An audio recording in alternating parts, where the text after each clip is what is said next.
Hey, Lord buddy, how's it going today? Glowplasma here to talk about Kagurabachi step number 107. This chapter is titled This Moment, because as we all know, this one moment, anything could happen in this moment. What am I going to say in the next moment after this moment? Who really knows? But it's just that this moment is so important.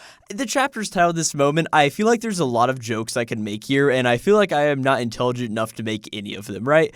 But this is a very interesting chapter of Kagurabachi, as it really gets into what we did last time in Kagurabachi, which was really where Chihiro found his resolve to be like, okay, this is a sword saint, this is Soga Akemura, he is my uncle, I'm going to have to deal with him some way. And of course, at the very end of last chapter, Chihiro sort of figured out his entire resolve. And of course, after we had a few chapters of like a little bit of a break in the action, all things considered, like, of course, everything was still very high stakes. Samura's like, oh no, I'm getting cut off, cut in half pretty much. And Chihiro's like, no, I can't move this man, his like pressure is too insane. But of course, this chapter, in this moment, right, is where Chihiro understands his resolve and, of course, gets ready to fight Akemura on a not equal playing field, but, like, he's got an Enchanted Blade. Akemura has the strongest Enchanted Blade, and Samura's getting ready to fight with all of them as well, right? But really, without any further ado, let's just go ahead and start talking about this chapter of Kagurabachi. That we actually start with some narration explaining sort of the black power that comes from the brink of death with the enchanted blades. The extreme power produced by incinerating your life force reaches extreme concentrations and turns black.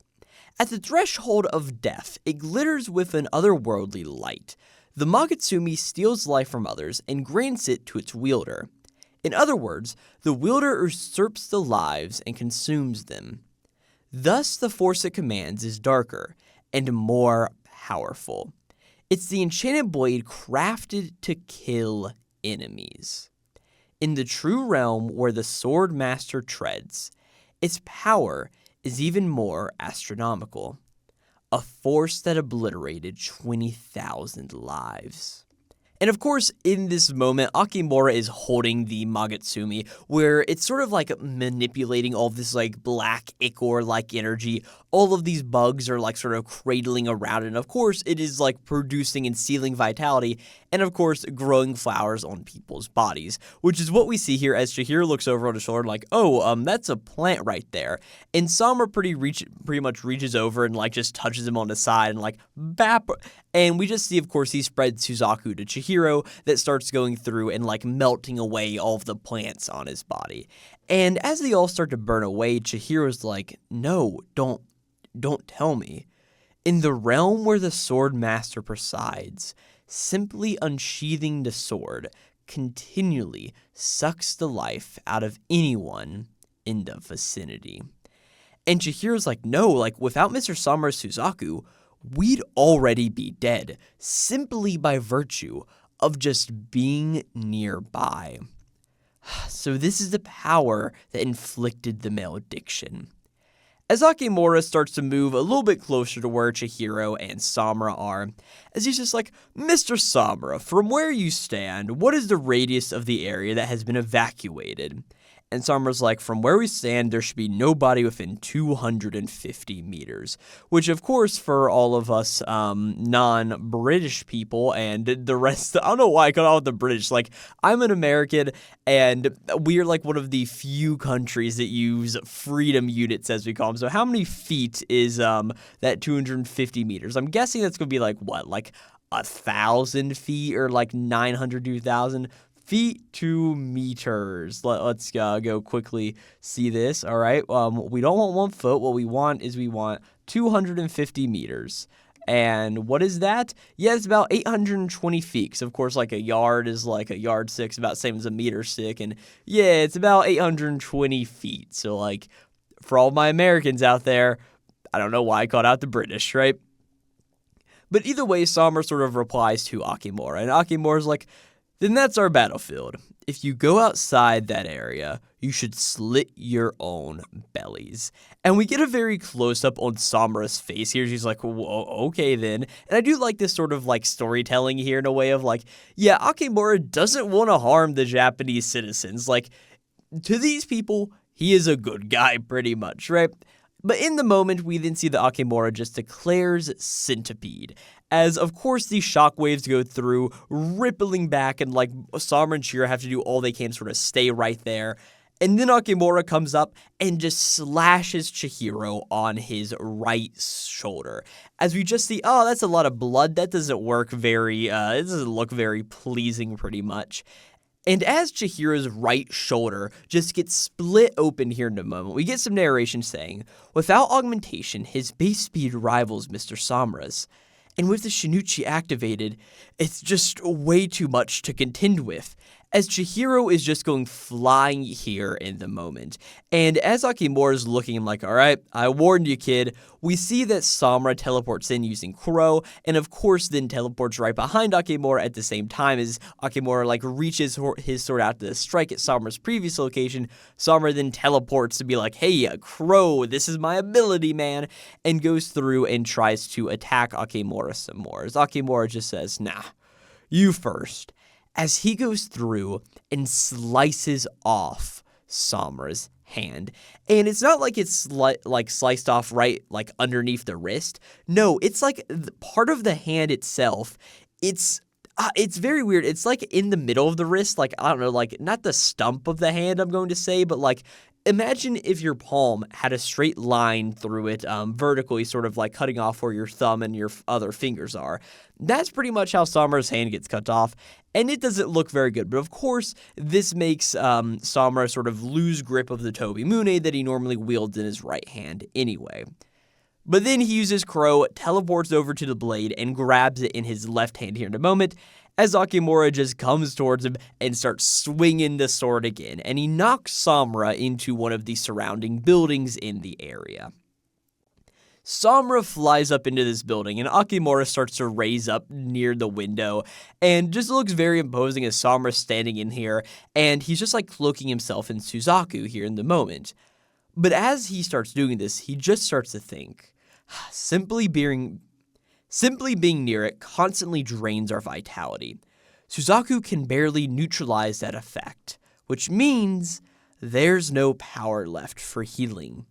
The enormous scale at which he fortifies himself and drains his opponent is simply immense, as he of course remembers to Akimura saying a few chapters ago that my blade can take your life. As this isn't great because like this means that while Samura is able to keep everything at bay with Suzaku, he's not actively able to heal himself, which I mean isn't a great thing whatsoever. But as all of this happens, we see that Akimura just comes in and says, well, with your maximum firepower, you think you can burn me up and heal yourself? As Samura starts to continuously cloak himself in a mass amount of Suzaku here in the moment. As he just thinks, back on that day, of course remembering to the Seitai War and that panel that we saw briefly, what was that now, like chapter 90-something or like 92? It was whenever we got introduced to Ibuki Misaka, I think, is 85 maybe? Oh gosh, it was a while ago at this point, right? But the whole idea of that day, even with all 5 of us, we couldn't stop him. He stopped himself once the malediction was complete. As Akimura just says, well, how long can you hold out?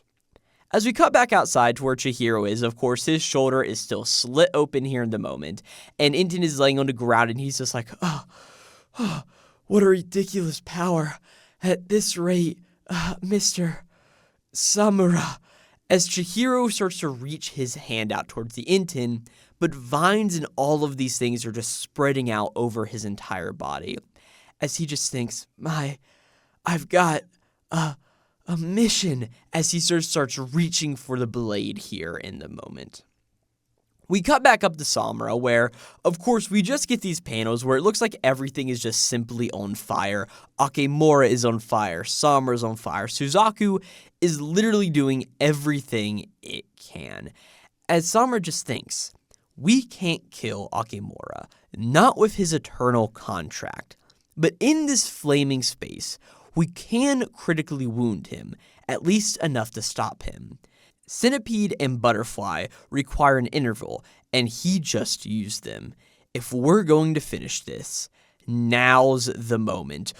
That's the title drop of the chapter! Oh my gosh! This right here, in this moment, incredible writing, Hokuzono. You are my manga. But also a really cool full-page spread here on page 11 as well.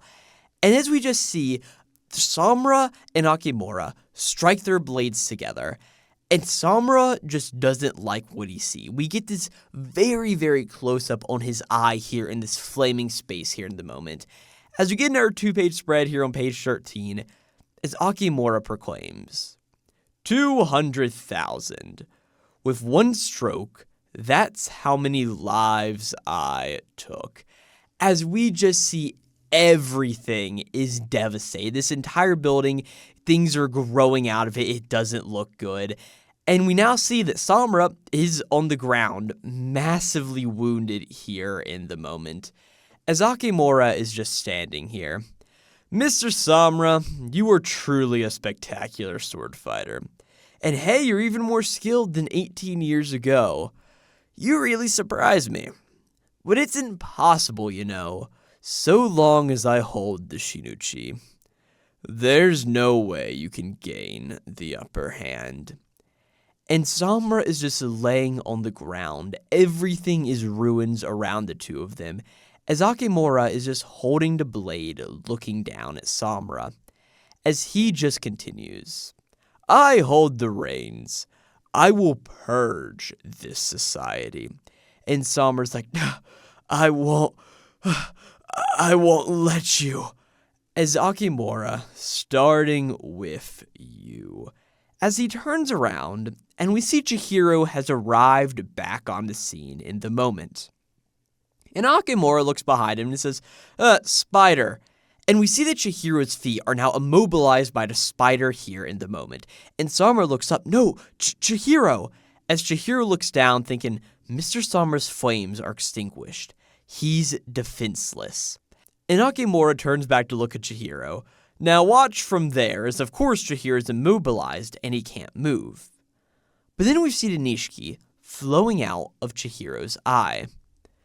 And Chihiro, well, he takes a step. Not one step, but just one small step for mankind, for Japan. He takes one small step for Kagurabachi. I know what the chapter, or what the video title is now. That was incredibly lucky of me in the moment. But Akimura looks back and like, oh, what is this? He ignored my spider? And Samura looks back as well, as we just get some narration. After his battle with Samura, Chihiro opened a doorway to Inten's true realm.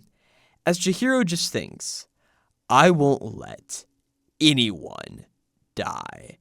As we see the Nishiki fish swimming around Chihiro. We get more narration. The Magatsumi's power disrupts all life. Nishiki's protection blocks that. As we see Chihiro dash forward using the EI White Purity style as he clashes blades with Akimura here in the moment. And Akimura just thinks, even at this range, he isn't affected by the Magatsumi? So what is this? As we just get narration once more. A sword designed to destroy the enchanted blades, forged to counter the malediction. An enchanted blade to defy the Magatsumi. This is its mission and its true realm. Standing before the unsheathed Shinuchi for the first time, it became increasingly evident that it was even more specialized to counter the Magatsumi. As that's where we end off this chapter on a really cool panel of Chihiro's eyes here in the moment, Nishiki flowing around all of them, as Chihiro just holds the enchanted blade here in the moment, hilt right next to his face, the guard like right covering up his nose right next to his eye. It's just a really cool looking panel, man. And that's where we end this chapter of Kagurabachi. Now, there's not really too much more for me to say about this chapter than what I've already talked about. I really like the narrative detail at the beginning of Akimura just being like, hey, our battle radius is confined to this area. I don't want to go kill anybody else, and being that I'm wielding Nishinuchi, I will be draining their life force, and I don't want to take out citizens of Japan. Very interesting characterization there. I really love the entire, like, second half of the chapter, or just those few pages, where, like, everything is on fire. Samura is there, Akimura is there, and the two of them are just absolutely clashing. And of course, at the end of the chapter, it was so cool whenever this chapter initially came out, looking at like, oh, the spider's on the ground, Chihiro can't move. And then Chihiro just steps forward. And you're like, oh, so Nishiki does this now. And Nishiki's got like so many weird powers, like it's cloaking Chihiro, protecting him from so many things, letting him keep his internal balance, and really just keep Chihiro being Chihiro pretty much, and it's just like a really cool thing right there. I love seeing the Nishiki goldfish on panel 5 of page 17. It just looks so cool. I love the just theming of goldfish for Inten, and man, I really hope Inten doesn't break soon and that we've got to like reforge it and maybe get like new goldfish. I don't know, maybe Kagurabachi 112 has come out by the time I'm recording this video. Oh, who really knows? But with all of that being said, I don't have anything else to say about this chapter of Kagurabachi. Really good, really fun, and hey, it's the moment, guys. That's what's going on. But yeah, a great chapter of Kagurabachi. If you did enjoy this video, I've been covering Kagurabachi for a long while at this point, over half of this series run. So there'll be a playlist with all of those videos in the description box of this video and on the end card of this video as well. Go check those out if you are inclined.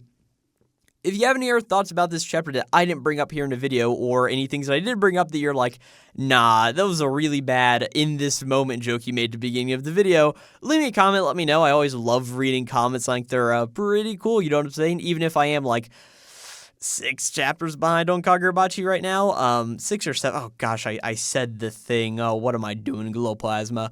And yeah, if you also did enjoy that and like my accidental 6-7 joke, subscribe to the channel, that'd be also pretty cool as well, right? But with all of that being said, thank you guys so very much for watching this video on Kagurabachi chapter number 107. This chapter is titled This Moment, and yeah, I will catch you guys next time for Kagurabachi chapter number 108.